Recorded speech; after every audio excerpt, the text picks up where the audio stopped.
Hey, welcome back to another video. I just got my car back from the drift cave to get a roll cage installed, and I just wanted to show you guys how it looks up close. So please go ahead and hit that like button, subscribe to the channel, as well as turn on that notification bell so you will be the first to know whenever I post a new video.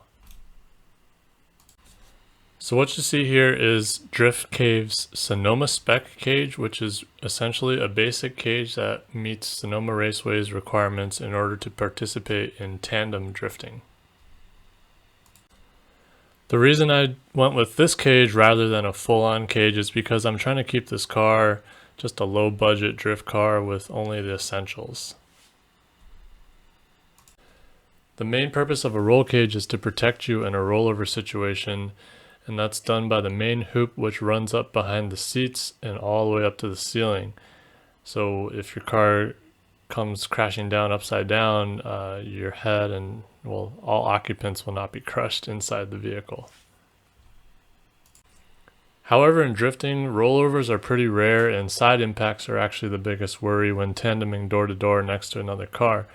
And that's what these double horizontal door bars are for, as well as the 3 vertical bars that add strength and prevent the bars from twisting or bending up or down in an impact.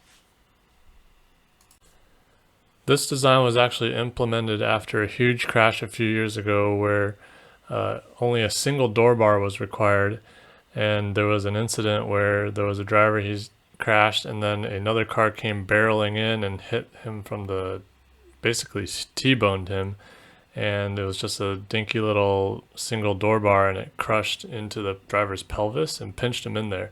They even had to cut off the roof just to get him out. After that incident, I began to really want to take safety seriously with this car, and that's why I got this cage and even got a Hans device, which is not required, but hey, you can never be too safe, right?